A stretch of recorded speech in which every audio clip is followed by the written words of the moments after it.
이 시간 하나님의 말씀은 누가복음 15장 11절 말씀을 보도록 하겠습니다. 또 가라사대 어떤 사람이 두 아들이 있는데 그 둘째가 아비에게 말하되 아버지여 재산 중에서 내게 돌아올 분깃을 내게 주소서 하는지라. 아비가 그 살림을 각각 나눠 주었더니. 이 시간에는 누가복음 15장 예수님께서 두 아들에 관해서 비유적으로 말씀하신 말씀을 함께 보도록 하겠습니다. 예수님께서 누가복음 15장에서 두 아들을 들어서 하나님과 인생의 관계, 그 두 아들을 가진 어떤 사람과 그 두 아들의 관계를 통해서 하나님과 우리 인생의 그런 관계를 예수님께서 말씀해 주셨습니다. 그래서 우리 인간이라고 하는 것은 무엇을 추구하느냐에 따라서 인생의 가치가 달라지게 되는 것입니다. 사람이 무엇을 지향하고 사느냐, 또 어떤 목적을 설정하고 사느냐, 내 자신이 어떻게 살아야 할 것인가 하는 그런 인생이 추구하는 것에 따라서 우리 인간은 참으로 삶이 달라지고 또 인생의 가치가 달라지게 됩니다. 참된 가치를 모르는 인생. 그러니까 여기 누가복음 15장 12절 말씀에 그 두 아들 중에서 둘째 아들이었죠. 그 둘째가 자기 아버지에게 아버지여 재산 중에서 내게 돌아올 분깃을 내게 주소서. 그러니까 여기 성경에서 둘째 아들이 그 집에서 또는 아버지를 위해서 가정을 위해서 뭘 했는가는 기록이 되지는 않았어요. 그렇지만은 그가 아버지의 아들이었기 때문에 마치 당연한 것처럼 자기에게 돌아올 그 분깃, 그 상속을 자기에게 해주라고 그렇게 아버지한테 요구를 했습니다. 내게 돌아올 분깃을 내게 주소서. 이 둘째 아들은 자기 아버지하고 함께 살기가 싫었던 거예요. 그러니까 이 둘째 아들이 추구했던 것은 아버지 집에서 아버지를 모시고 아버지의 명을 받들어서 아버지께서 기뻐하시는 삶을 살고자 하는 그런 가치를 지닌 그런 참된 가치를 추구하는 그런 사람이 아니었던 거예요. 아버지의 품을 떠나서 무언가 아버지 품에 아버지 집에서 아버지 아래에 있으면은 자신이 뭔가 부자연스럽고 부자유스러운 뭔가 자유가 없는 또 자기가 하고 싶은 것을 마음대로 할 수 없는 그런 매여 있다는 그런 느낌을 가지고 있었던 아들이 바로 둘째 아들이었습니다. 그런데 사실은 성경을 읽어보면은 이 아들의 그 중심에 아버지 집을 떠나고 했던 것이 다른 게 아니라 자기는 그냥 세상적으로 자신의 어떤 정욕을 좇아서 다만 살고 싶어 했던 것 뿐이었어요. 그러니까 이 둘째 아들이 추구했던 게 바로 그겁니다. 아버지 집에서 아버지를 섬기면서 아버지의 뜻을 이루는 그런 참되고 영광스러운 그런 가치를 추구하는 그런 아들이 아니고 그저 세상의 정욕을 따라서 그저 세상에서 어떤 사람들의 그런 모습을 따라서 자기가 육신의 정욕들을 하고 싶은 대로 그렇게 하고 싶은 대로 사는 그런 것을 추구하는 그런 가치를 가진 사람이 바로 이 둘째 아들이었습니다. 그래서 오늘 이 시간 말씀의 제목은 추구하는 것과 인생의 가치라는 이런 제목으로 말씀을 전하고자 합니다. 추구하는 것과 인생의 가치. 그러니까 사람은 무엇을 추구하느냐에 따라서 인생의 가치가 정말 달라집니다.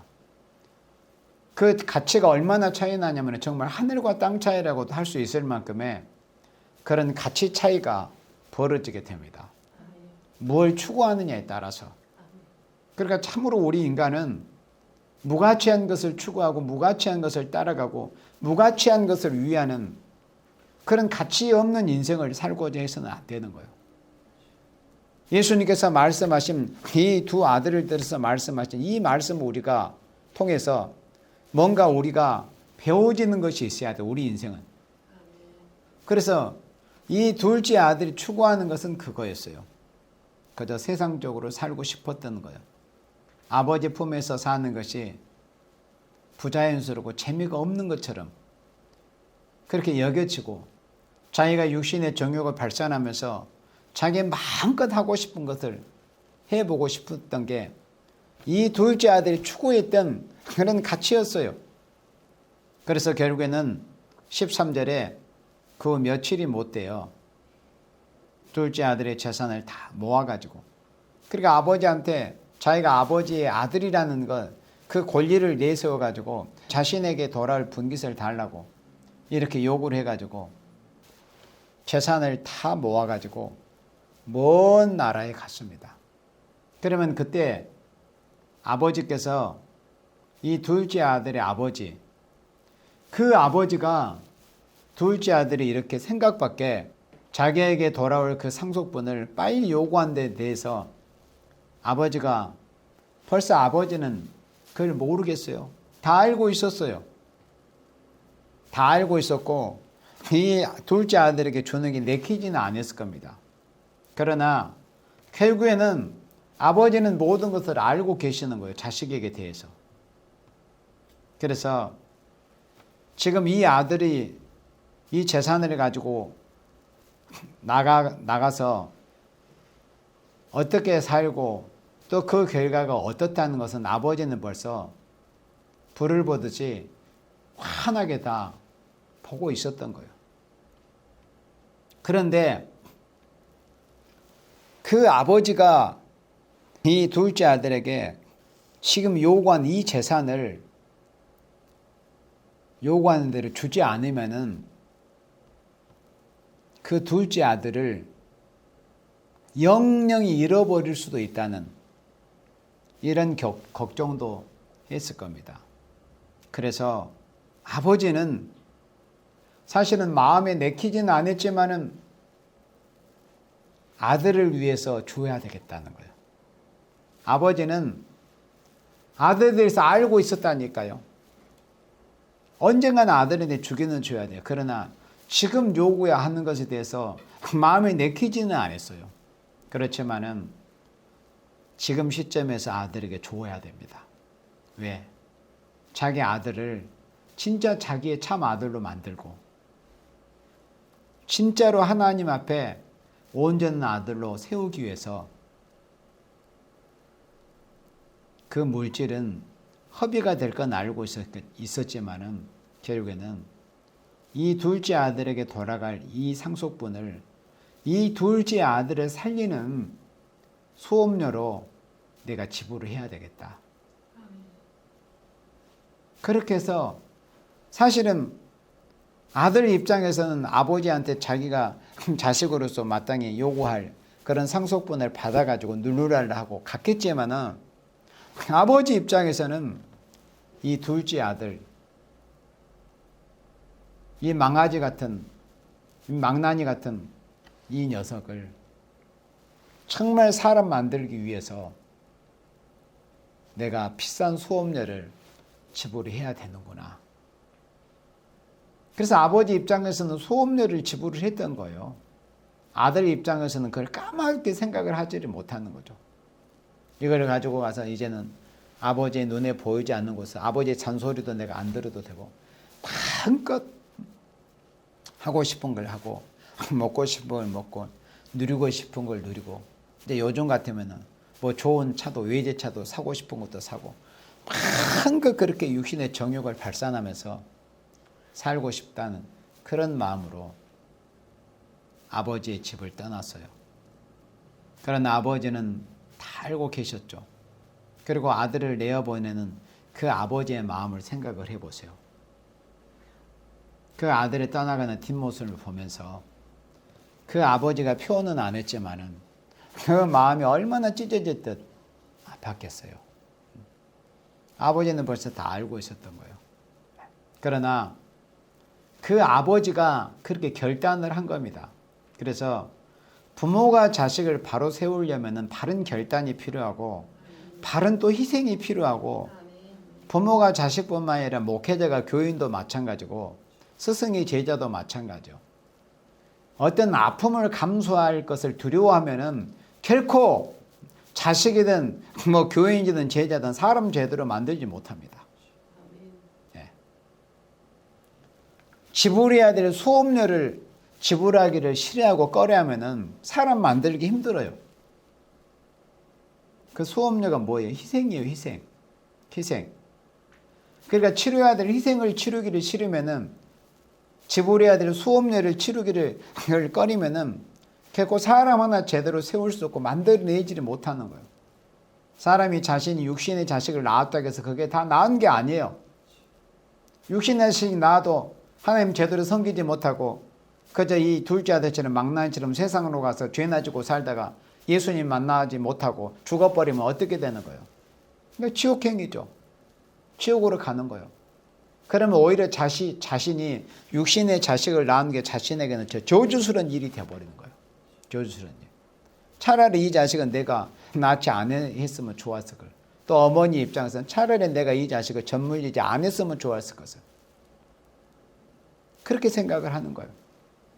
그래서 아버지는 이 자식이 벌써 생각하고 추구하는 것이 이렇게 잘못된 것을 보았지만은 자식을 고치기 위해서 그 엄청난 많은 재산, 그 많은 액수의 그 재물을 자식을 위해서 희생하는 수업료로 치러야 되겠다는 그런 생각으로 자식에게 쌓아 짊어져서 보낸 겁니다.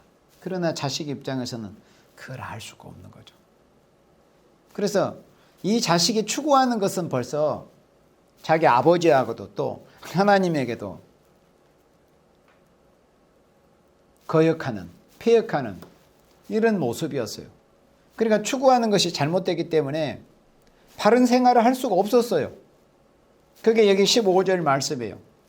그 후에 며칠이 못 되어 둘째 아들이 재산을 다 모아가지고 먼 나라에 가 거기서 허랑방탕하여 그 재산을 허비했습니다. 그래, 자식 입장에서는 허랑방탕한 이 재산이 허비였어요. 아버지 입장에서는 자기가 어렵게 힘들고 땀 흘리고 고생해가지고 모은 그 재산을 자식을 위해서 비싼 그 희생하는 그런 수업료로 대가를 지금 치르고 있는 거예요. 그래서 사람은 추구하는 것이 일단 달라야 돼요. 지향하는 바가, 목표 설정이 달라야 돼요. 그래서 허랑방탕한 생활을 하면서 재산을 그냥 허비하고 말았어요. 그러나 자신 입장에서도 자신의 아버지한테 요구해서 받아온 것이 하루하루 통장 잔고가 줄어져 가고 이 돈의 액수가 이 줄어져 가는 것을 잘 느끼지를 못하고 있었지만은 사실은 자신이 자신에게 대해서 지금 비싼 사람 되기 위한, 사람이 됨됨이가 되어져 가기 위한, 또 하나님의 아들로서, 또 육신의 아버지의 아들로서 사람이 되어져 가기 위해서 지금 이렇게 수업료를 지불하고 있는 것을 자신은 깨달지를 못하고 있었겠죠. 그래서 14절에 다 없이 한 후 그 나라에 크게 흉년이 들어 저가 비로소 궁피가 앉으라. 그게 만족이 없었어요. 이제 비로소 재산을 다 탕진하고 나서 이제 더 이상 쓸 돈이 없는 거예요. 허비할 돈이 없는 거예요. 그래서 다 없이 한 후에 설상가상으로 그 나라에 크게 흉년까지 들었습니다. 제가 비로소 궁핍한, 그러니까 비로소 궁핍했다는 이제 비로소 궁핍함을 느낀 거예요. 자기의 처지를. 그래서 사람이 뭘 추구하느냐에 따라서 때로는 만족함이 있기도 하고 또 만족이 없기도 해요. 그래서 우리 사람은 이 땅에서 살아가는 날 동안에 뭘 추구하는가가 그렇게 중요합니다. 하나님이 기뻐하시는 삶을 추구하면은 정말 하나님께서 우리의 의식주를 비롯해서 의식주는 기본이거니와 모든 것을 하나님께서 만족함으로 채워줘요. 우리 믿음의 선지자를 통해서 약속하시고 축복하시는 대로 하늘에 신령한 것으로 땅에 기름 주고 풍요로운 것들로 채워줍니다. 그 추구하는 것이 하나님이 기뻐하시는 바가 된다면. 그런데 이 둘째 아들은 그가 추구했던 것들은 하늘 하나님께도 또 이 땅의 육신의 아버지한테도 그게 기쁨이 될 수 없는, 그저 아버지를 근심케 하는 그런 잘못된 것이었어요. 15절에 가서 그 나라 백성 중 하나에게 붙여 사니 그가 저를 둘러보내어 돼지를 치게 하였는데, 그래 이 둘째 아들이 추구하는 것이 잘못됨으로 인해서 이 바른 생활을 할 수가 없었고 또 만족이 없었고, 그러다가 결국은 자신에게 있는 것이 이제 다 탕진이 되어버리고 나서 이제 굶어 죽게 되니까 그 나라 백성 중 하나에게 붙여 살아요. 이것은 이방인에게 가서 머슴살이를 했다는 거예요. 그 나라 백성 중 하나에게 붙여 살아가지고. 그런데 지금 이 둘째 아들이 자기 아버지가 아주 풍요롭게 잘 사는 부잣집 아들이라는 것을, 부잣집 도련님이라는 것을 몰라요. 이 사람은. 이가 자기 집에서나 부잣집 도련님이고 귀한 아들이지 여기 와서도 그런 대접을 받을 수가 없어요. 그러니까 사람은 무엇을 추구하느냐에 따라서 존귀하게 대접을 받기도 하고 아주 비천하고 미천한 그런 천한 사람으로 업신여김을 받을 수도 있는 겁니다. 그래서 사람이 추구하는 것이 중요한 거예요. 그게 소위입니다. 소위. 뭘 위하고 우리가 살아야 될 것인가. 종말에도 하나님께서 소위와 사상을 보신다고 그래요. 소위와 사상. 그 소위라는 게 뭘 추구하느냐, 뭘 위해서 내가 살 것인가. 그 소위와 사상을 하나님 보신다고 그랬어요. 그래서 이 둘째 아들은 이 소위가 하나님 보시기에, 그 아버지의 보시기에 이건 틀린 거예요. 그래서 어쩔 수 없이 이제 굶어 죽게 되고 줄여 죽게 되니까 그 나라 백성 중 하나에게 가서 머슴살이를 시작을 했어요. 그런데 그가 그 아버지를 생각해서 존귀한 부잣집 도련님으로 대접해 주는 게 아니라 그가 저를 들로 보내어 돼지를 치게 하였어요. 그러니까 그때 당시에도 이 돼지를 친다는 것은 가장 밑바닥에 있는 그런 처지에 있는 사람들이나 하는 그런 직업이에요. 그런 업이에요. 그리고 유대인들은 어떻습니까? 돼지고기 자체를 먹지 않았잖아요. 지금도 물론 그렇겠지만 율법에 금했기 때문에. 그런데 그렇게 가증하게 여긴 짐승이었던 돼지를 치게까지 했어요. 그러니까 그렇게 하나 가치 없는 것들을 추구하면은, 가치 없는 것들을 추구하면은 사람이 이렇게까지 비참하게 되는 거예요. 16절에 저가 돼지 먹는 쥐염 열매로 배를 채우고자 하되 주는 자가 없는지라. 저가 돼지 먹는 쥐염 열매로 배를 채우고자 하되, 그러니까 쌀밥에 고깃국은 고사하고 먹을 게 없어가지고 돼지나 먹는 쥐염 열매로 배를 채우고자 하되 주는 사람도 없었다는 거예요. 아버지 집에서 가장 좋은 것을 누려야 될 사람이잖아요. 그 아버지 아들이었으니까. 아버지가 이뻐하는 둘째 아들이잖아요. 막내 아들. 그 얼마나 이 둘째 아들이 또 막내 아들은 집에서 귀여움을 받습니까? 그러니까 그렇게 아버지 밑에서, 아버지 집에서 귀여움을 받고 이쁨을 받고 대접을 받을 때는 그게 그렇게 감사한지를 몰랐어요. 그게 얼마나 존귀한 것이라는 것을 알지를 못했는 거예요. 얼마나 큰 축복을 받아 누리고 있었던 것을 몰랐던 거예요. 왜 그랬겠어요? 폭에 너무 겨워서 그렇겠죠. 그래서 이 추구했던 것이 잘못된 것이었기 때문에 가장 비참한 환경에 떨어지고 만 것입니다.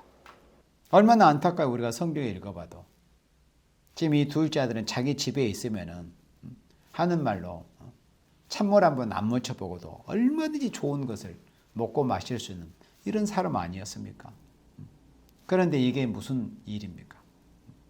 그것도 이방인들한테 가서 머슴살이 하면서 짐승이 먹는 그 사료도 배불리 먹지 못하는 이런 처지에까지 떨어져 버렸어요. 사람이 뭘 추구하고 사느냐가 그렇게 중요하다는 거예요. 17절에 이에 스스로 돌이켜 가로되 내 아버지에게는 양식이 풍족한 품꾼이 얼마나 많은고 나는 여기서 줄여 죽는구나. 죽게 됐어요. 죽게 됐어요. 그러니까는 이 추구하는 것들이 잘못되면은 그 결말이 뭐냐면 결국 사람이 죽게 되는 거예요. 뭐 영적으로도 죽고 육적으로도 죽고 또 우리 사람이 죽는 것은 죄값으로 죽는 거잖아요, 결국에는. 그런데 이렇게 하나님 보시기에 우리 인생이 추구하는 것들이 바르지 못하면은 그 최종 결말이 저는 이렇게 비참한 죽음이 기다리고 있는 거예요. 여기서 줄여 죽는구나. 그것도 줄여 죽는 거예요.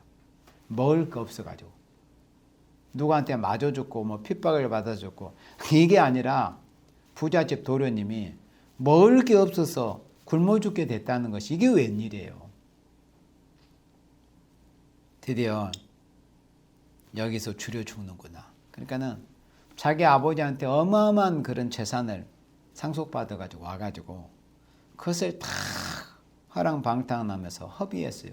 그건 뭐였어요?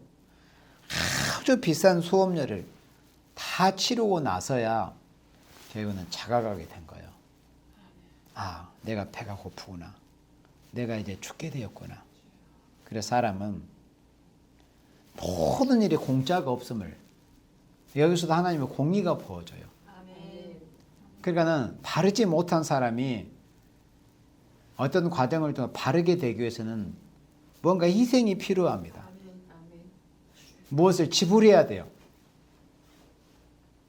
또 그런 역할을 어떤 부모가 하든지 교육자가 하든지 형제자매 동역자가 하든지 누군가는 그런 이 대가를 지불해주는 그런 희생들이 필요한 거예요. 그러니까 우리 자신이 내가 내 한 사람 잘못했다고 해서 내가 내 혼자 죄값을 받아가지고 내가 뭐 힘든 상황을 당하고 내가 죽고 이러면은 뭐 아주 단순하게 뭐 간단한 일처럼 생각이 되지만은 이 인간 사회라는 것이 결코 그런 게 아니에요. 내 한 사람이 잘못되면은 내가 하나님 앞에 바로 되기 위해서는 분명히 비싼 수업료들이 지불이 돼야 돼요. 그 비싼 수업료라는 것은 비단 뭐 물질만을 말씀하는 게 아니에요. 기도라는 그런 희생이 필요하고 눈물이라는 그런 비싼 그런 희생 수업료들이 필요한 거예요. 그런 게 지불이 돼야 결국은 이 잘못된 망나니 같은 이런 자들이 하나님 앞에 바로 세워지는 거예요. 희생 없이는 수업료를 지불하지 않고는 결코 온전하게 될 수가 없는 거예요. 그걸 알아야 돼요. 그냥 뭐 잘못된 것이 간단하게 뭐 발라지겠지? 그게 잘못된 생각이고 잘못된 지식이고 교회를 다닌다고 하는 사람이 그런 생각을 가지고서는 잘못된 신앙입니다. 그거는 근본적으로 거슬러 올라가면 십자가까지 부인해 버리는 거예요. 하나님이 우리를 죄 용서해 주는 하나님이 주권자이시기 때문에 그냥 용서해 주실 수도 있어요. 하나님은. 하나님이 하셨는 일을 인간이 뭐라고 하겠어요? 그러잖아요. 그러나 하나님 왜 그렇게 비싼 대가를 아드님을 대신 죽게 하시는 그 비싼 대가를 치르게 하셨을까요? 대가가 필요하기 때문에 그러는 거예요. 우리는 그런 하나님의 은혜를 입었어요. 나 같은 죄인 때문에 내 아버지 하나님께서는 아들까지 죽게 하시는 그런 비싼 희생의 대가를 아버지께서 치러주신 거예요. 그래서 여호와의 손에서 배나 받았다고 그랬어요. 이사야 40장 말씀에. 반드시 이렇게 희생이 필요하고 수업료가 필요하다. 사람 하나 바로 세우고 바로 바르게 세우기 위해서는 폐역한 족속, 지지리도 하나님 앞에 패역하고 지지리도 부모 말 안 듣고 지지리도 목회자 말 안 듣고 이런 사람들 바로 세우기 위해서는 희생들이 필요한 거예요. 희생들이. 수업료가 필요해요. 그 수업료의 종류는 여러 가지예요. 눈물일 수도 있습니다. 땀일 수도 있어요. 인내일 수도 있고 육적인 고통일 수도 있고 또 물질일 수도 있고 그런 수업료들이 있어요. 그런 게 지불이 돼야 돼요. 그래서 그토록 비싼 수업료, 그러니까 물질로도 수업료를 지불했고 이 사람은 자기가 그 육신적으로 고통받는 곳으로도 수업료를 지불을 하는 거예요. 18절에 내가 일어나 아버지께 가서 이르기를 아버지여 내가 하늘과 아버지께 죄를 얻었사오니 하늘의 죄를 얻었다는 하나님께 죄를 얻었다는 거예요. 또 육신의 아버지한테도 죄를 얻었사오니 자신이 아버지께 죄를 얻었다는 것을 그토록 비싼 수업료를 치르고 나서 그 비싼 그 고통을 수업료로 치르고 나서 이제 뭘 깨닫게 되냐면 이제 비로소 자기가 죄인임을 깨달은 거예요. 죄인. 사람은 언제 회개를 하냐면은 사람이 언제 회개할 것 같아요? 회개는 자기가 죄인임을 깨달을 때 비로소 회개가 되는 거예요. 자기가 뭘 잘못했는지 뭘 회개해야 될 것인지 깨달지 못하면 어거지로 뭐 회개해야 된다. 이거 쥐어짜도 회개가 안 돼요. 회개라는 것은 자신이 하나님과 사람한테 뭘 잘못했는가. 그걸 깨달을 때 비로소 회개가 돼요. 아, 내가 잘못했구나. 내가 이제는 돌이켜야지, 고쳐야지. 그래서 이 둘째 아들이 하늘과 아버지께 죄를 얻었다는 게 뭐 이제 자기가 죄인임을 자각을 한 거예요. 아주 너무나 비싼 수업료를 치르고 아버지의 마음 아프겠지. 그것도 수업료예요. 일단 제일 큰 수업료가 뭐였겠어? 아버지의 마음을 아프게 해드렸던 거예요. 그리고 아버지 그 엄청난 아버지가 일생을 피땀 흘려서 모은 그 재산을 허비한 거예요. 그 수업료를 치른 거예요. 또 자기 자신의 몸도 망가지고 얼마나 피폐해졌겠어요. 그런 또 수업료를 치른 거예요. 그걸 다 지불하고 나서 비로소 이제 하나 얻는 게 뭐였냐면은 자기가 죄인이라는 거. 죄인임을 깨닫게 된 거예요. 그래서 드디어 이제 회개를 합니다. 자기가 죄인임을 깨닫게 된 거예요. 아버지께 죄를 얻었사오니. 19절에 지금부터는 아버지의 아들이라 일컬음을 감당치 못하겠나이다. 나를 품꾼의 하나로 보소서 하리라고. 자, 여기서 보여주는 모습은 18절에서는 아버지가 죄를 얻었다. 자신이 죄인임을 깨달았어요. 그러면 자신이 죄인임을 깨닫는 사람이 보여주는 그런 모습은 무엇일까요? 자기가 죄인임을 깨달은 사람에게서 보여주는 아주 중요한 말씀이에요. 잘 기억해야 돼요. 자신이 죄인임을 깨달을 때 진짜 그 사람이 죄인인가 아닌가, 죄인임을 깨달았는가 아닌가 다른 사람들도 볼 수 있어요. 이건 하나님뿐만 아니라 객관적으로도. 자신이 죄인임을 깨달았을 때 자신이 죄인임을 깨달은 사람에게서 보여지는 모습이 뭐냐면은 자신을 내려놓는 모습이에요. 나를 품꾼의 하나로 보소서. 이건 뭐예요? 자신을 완전히 내려놓는 모습이요. 그런 상황에까지 가서도 나는 그래도 집에 돌아가면 나는 부잣집 도련님이야. 내 아버지는 굉장한 지방의 유지야. 이렇게 하면서 그런 생각을 가질 법도 하잖아요. 사람이라는 거 그걸 떨쳐보기가 어려워요. 사실은 내가 지금 이렇게 해서 그래도 나는 뭐 내 아버지는 내 가정은 막 이렇게 돼요. 사람들은. 그러나 그거는 자신이 회개하는 사람의 모습이 아니에요. 자신이 죄인임을 깨닫는 사람의 모습이 아니에요. 이 둘째 아들의 모습처럼 하늘과 아버지께 죄를 얻었사오니. 그리고 나서 이제 아버지의 아들의 일컬음을 감당치 못한 이거는 이제 포기하게 돼요. 아버지 자식의 직을 제가 포기하겠습니다. 내려놓겠다는 거예요. 그리고 나를 품꾼하는 그러니까 나를 모습으로 여겨달라고.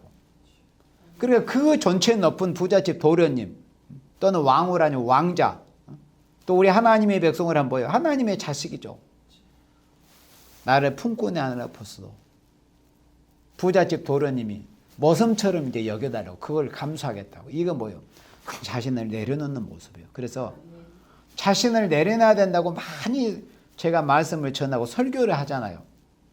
그러면 자신을 누가 내려놓을 수 있다고요? 어떤 사람이 진정 자신을 내려놓을 수 있는 사람이라고? 자기가 죄인임을 깨닫는 사람만이 자신을 내려놓을 수가 있어요. 그렇다면 자신을 내려놓지 않는 사람은 뭐라는 거예요? 반대로 생각해보면 자기가 죄인임을 깨닫지를 못했다는 거예요. 실제로 자신이 죄인임을 깨닫는 사람은 자신을 내려놓을 수밖에 없고, 아무리 버티고 내가 내 것을 붙들 같아도 그 붙들 만한 힘이나 여력이 없어요. 무너져 버리는 거예요. 그냥 내 자신이 죄인임을 깨달을 때 아무것도 내 자아라는 것을 붙들 만한 그런 힘이 없어져 버리는 거예요.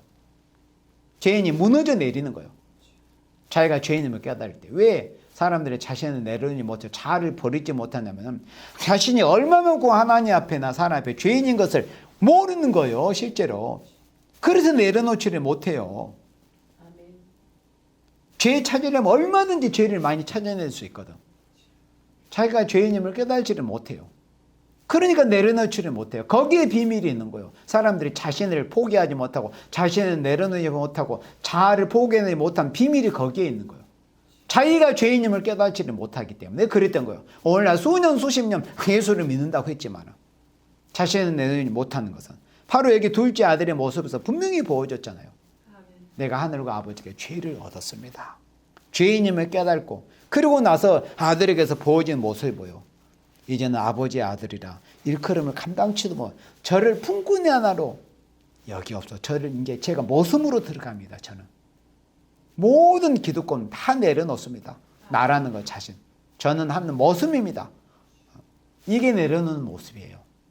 그래서 아무리 누가 뭐 자기가 죄인임을 깨달았다, 내가 종생받았다 이런 말들 해도 자신을 내려놓지 못한 사람들은 아직도 자신의 죄들을 많이 찾아내야 돼. 죄인임을 깨달아야 돼요. 그래 무너져야 돼. 자기가 죄인임을 깨달을 때 모든 것을 내려놓고 포기할 수 있는 거예요. 자아를 부인할 수 있는 거예요.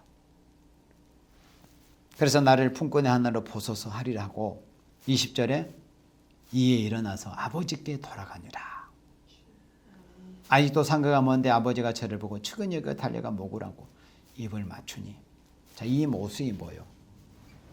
회개하는 모습이거든요. 근데 우리가 세례 요한도 그렇게 말씀하셨고 예수님께서 그렇게 말씀하셨잖아요. 회개에 합당한 열매를 맺으라. 그러면 이제 이 아버지의 이 둘째 아들의 모습에서 자기가 죄인임을 자각을 했어요. 죄인임을. 그리고 자신을 모섬의 하나로 여겨달라는 생각을 한 게 이제 그 회개하는 모습이잖아요. 그런데 회개라는 것은 그 마음적으로 생각하는 것으로 온전한 회개가 아니라고 늘 강조했어요. 왜? 회개라는 것은 회개에 합당한 열매가 맺어지는 데까지가 온전한 회개예요. 그런데 여기서 이 둘째 아들은 진짜 회개하는 모습이 보여집니다. 어떤 모습으로? 일어나서 아버지께 돌아가고 있잖아요. 그러면 여기 성경에서 보여지는 진정한 회개가 뭔 줄 아세요? 그냥 성경 본문에서 보여줬어요. 회개는 아버지께 돌아가는 게 회개예요. 다른 게 회개가 아니라 아버지께 돌아가는 게 회개입니다. 아버지께 돌아가는 게. 다른 게 회개가 아니에요. 사람들은 예배당에 출입하고 있으면서도 자신이 아버지께 지금 속해 있는지, 아버지의 품 아래, 아버지의 아래 품 아래에 있는지, 아버지 집에 자기가 거하고 있는지, 아니면 세상에 있는지, 자신이 죄지치는 상태에 있는지, 아니면 지업 열매도 제대로 먹지 못하고 있는 상태에 있는지, 그런 것들을 잘 자각들을 못해요. 그런 사람들은 뭐가 더 필요하겠어요? 더 수업료 지불이 더 필요하다는 그런 증거입니다. 수업료 지불이 더 필요해요. 더 많은 수업료가 지불이 돼야 돼요. 아이도 깨닫지 못하는 사람들은. 이 둘째 아들이 모든 것을 다 이제 탕진하고 나서야.